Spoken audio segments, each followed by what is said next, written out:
আমি যে ময়দানের ছবিটা দেখালাম তোমাদের, এই ময়দানটার সম্বন্ধে আমি দুটো কথা বলবো।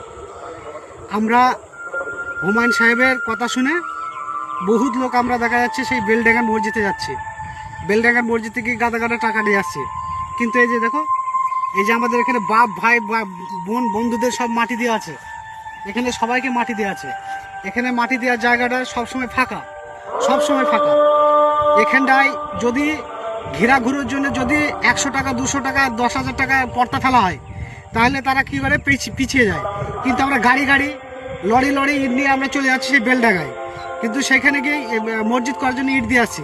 কিন্তু আমাদের দেখো, এখানে ভাই বোনদের সব মাটি দিয়ে আছে, এখানে আমার বাবাদের মাটি দিয়ে আছে। এখানে গোবর থাকলে আবর্জনা থাকলে নামাজ হয় না। এখানে তো মানুষ মরলে পারে আমরা দেখা যাচ্ছে এক ওয়াক্ত নামাজ পড়লেও পড়ি, এখানে পড়ি, এখানটায় সব আমরা নামাজ পড়ি। এখানে নামাজ পড়ার সময় গোবর থাকলে গু থাকলে সেখানে নামাজ হয় না। এই দেখুন, এখান থেকে দেখুন আমাদের উত্তর বহির্গাছির ময়দানের অবস্থা দেখুন, এখানে সব গোবর, এই গোবরের উপরে নামাজ হয় বন্ধুরা? হয় না, হয় না। এখানে সব খোলামেলা আছে, কিন্তু আমরা পারি না। আমরা 500 টাকা 1000 টাকা এই অত দূর না দিয়ে আমরা এই ময়দানটার সম্বন্ধে দিই।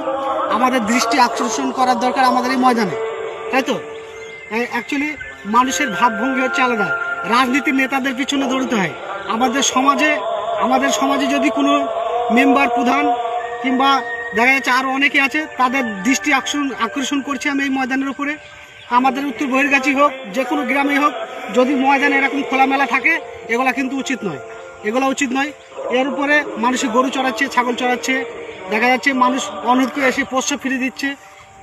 তারপরে দেখা যাচ্ছে গরুর নাট পড়ে আছে, গোবর পড়ে আছে, এখানে একদম অপরিষ্কার অপরিচ্ছন্ন হয়ে আছে। কিন্তু দেখা যাচ্ছে কিছু বাস্কেটও তো আমরা ঘেরাঘুরি করে দিতে পারি। এগুলো দেখুন, এগুলো সব গোবর, ছাগলের নাদি। এই যে এই ময়দানগুলো দেখুন, এই যে ক্যামেরাম্যান এদিকে আসো, এই দেখো এখানে সব গোবর পড়ে আছে, এখানে সব গোবর পড়ে আছে। মন জিনিস হচ্ছে আলাদা, মন একদম আলাদা। আমার নিজের এরিয়া ঠিক নেই, আমি কিন্তু অন্যজনের এরিয়া ঠিক করতে যাচ্ছি বন্ধুরা। এগুলা ঠিক নয়।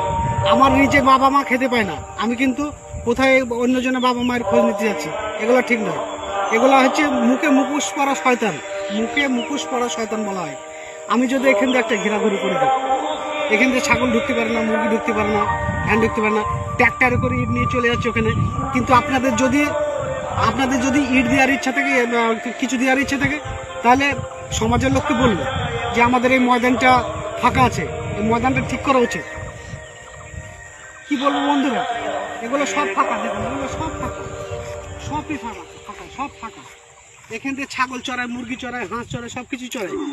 আসুন না,